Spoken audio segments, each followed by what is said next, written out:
Do you kind of feel like in the last week or so, maybe 2 weeks, that everything has changed and that you'd think, man, I can't imagine them ever locking us down as a city. And I don't know if we're going there, but we don't really know where this coronavirus is going to take us. And we don't really know what's going to happen with the economy, except for that it's not going to be good.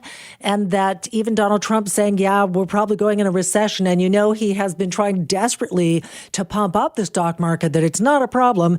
At the end of the day, life as we know it might be changing, and I'm curious to know where we're going in the future. And since I can't imagine that, I want to bring in my next guest, Nick Badminton, who is a futurist, and I know you have some thoughts. Hi, Nick.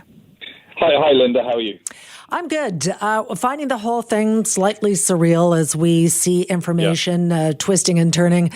But it's interesting. There are some businesses that have really been flourishing, like Zoom, the conferencing, virtual conferencing. Their stock up over $50 billion.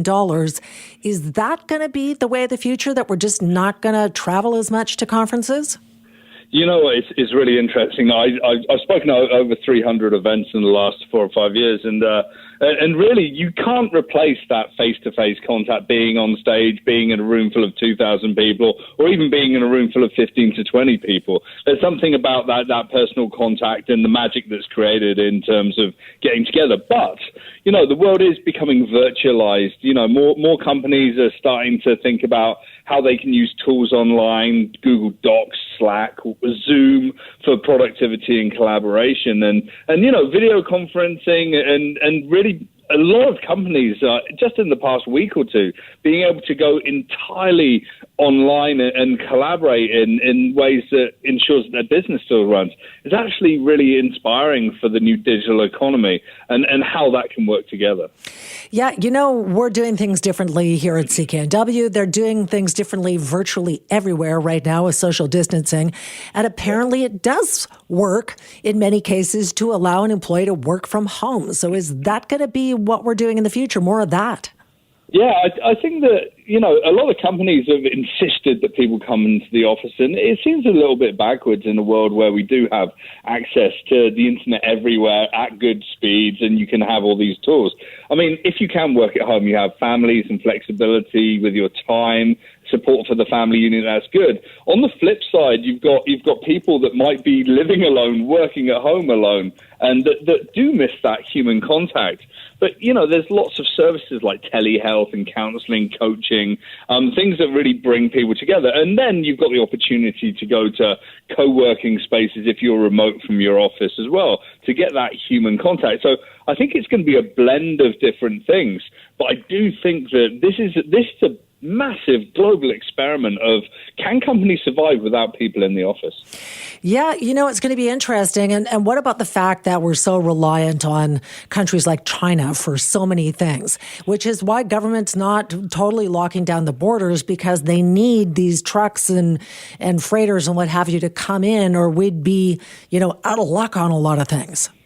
Yeah, you know what? We've kind of betted the house on very few suppliers around the world, and I think that this is really starting to show the cracks in that approach. This idea of globalization is great, but you truly have to open your eyes to new ways of working. I always look at companies like IKEA to be like the bright shining lights of new ways of procurement and shipping internationally.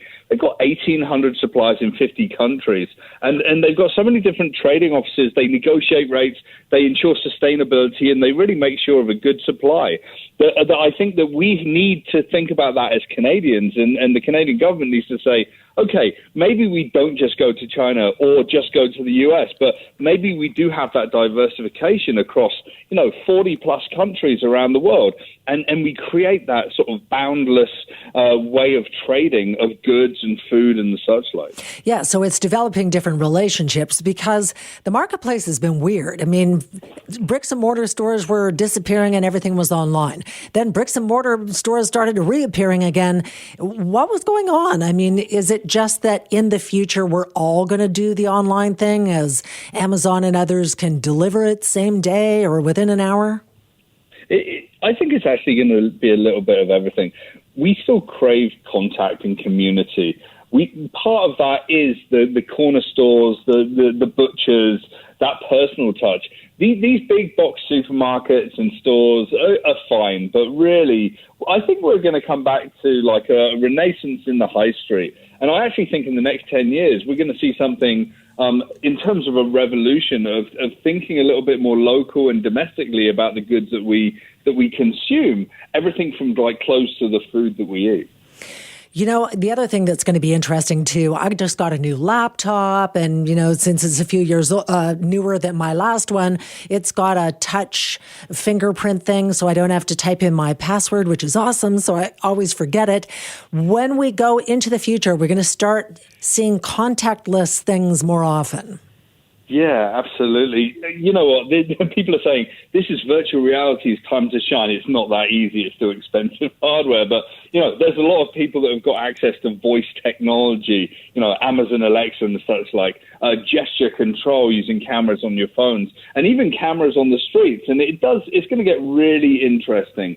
The ability to control devices without touching them or to gesture at each other in certain ways is going to become that new language. On the flip side, when we're looking at cameras being that sort of defining capturer of the information of this new interface age, we're also going to be seeing, you know, privacy, security, and even surveillance considerations having to come in. Well, I tell you what, it's going to be fascinating. We don't even know what the future holds in the next week or the next day even. We don't even know what's going to happen tomorrow. So this is a fascinating discussion. And it's great to chat with you again, Nick. Thanks so much for this. Thank you, Linda, as always. Nick Badminton is a futurist.